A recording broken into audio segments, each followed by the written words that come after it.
এই পল্টন ময়দান যেখানে 28 অক্টোবর 8 জন জামাত শিবিরের নেতা কর্মীকে লগি বৈঠা দিয়ে খুঁচিয়ে লাশের উপরে নৃত্য করে সাপের মতো পিটিয়ে হত্যা করা হয়েছে। এই ফ্যাসিস্ট অপশক্তি শেখ হাসিনা ক্ষমতা এসে তারা জামাত ইসলামকে টার্গেট করেছিল। সেক্রেটারি জেনারেল আলী হাসান মোহাম্মদ মুজাহিদ সহ আমাদের শীর্ষ 11 জন নেতাকে ফাঁসি দিয়ে জেলখানায় নির্যাতন চালিয়ে এবং জেলের বাইরে মৃত্যুর দিকে ঠেলে দিয়েছে। অনেক ওই দিনই বাংলাদেশের ফ্যাসিবাদের পদধ্বনির সূচনা করেছিল। বাংলাদেশ জামাত ইসলামী সুখী সমৃদ্ধশালী বসবাসযোগ্য একটি প্রশান্তি বাংলাদেশ গড়ে তুলতে চায়। জামাত ইসলামী তার প্রতিষ্ঠা লগ্ন থেকে 4 দফা কর্মসূচি নিয়ে কাজ করে যাচ্ছে। বাংলাদেশ জামাত ইসলামী দুর্নীতিমুক্ত, বৈষম্যমুক্ত, সন্ত্রাসমুক্ত এবং জনগণের অধিকার প্রতিষ্ঠিত হবে এমন এক বাংলাদেশ প্রতিষ্ঠার জন্যই তার প্রতিষ্ঠা লগ্ন থেকে ভূমিকা পালন করে আসছে। আপনারা জানেন এই ফ্যাসিস্ট অপশক্তি শেখ হাসিনা ক্ষমতা এসে তারা জামাত ইসলামকে টার্গেট করেছিল।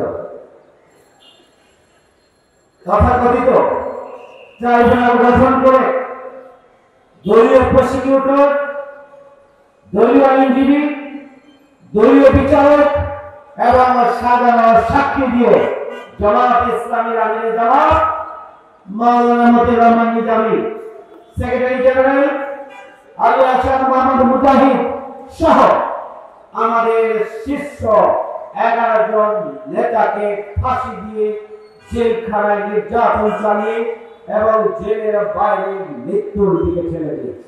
এই পল্টন ময়দান যেখানে 28 অক্টোবর 8 জন জামাত শিবিরের নেতা কর্মীকে লগি বৈঠা দিয়ে খুঁচিয়ে লাশের উপরে নৃত্য করে সাপের মতো পিটিয়ে হত্যা করা হয়েছে। ওই দিন তারা পল্টনের জামাত ইসলামী সমাবেশকে ফ্যাসিস্ট কায়দায় তারা বন্ধ করে দিতে চেয়েছিল, ভণ্ডুল করে দিতে চেয়েছিল। কিন্তু জামাত শিবিরের নেতা কর্মীরা সেদিন পল্টন ময়দানে জীবন দিয়েছে, কিন্তু রাজপথ ছাড়েননি। অনেক ওই দিনই বাংলাদেশের ফ্যাসিবাদের পদধ্বনির সূচনা করেছিল।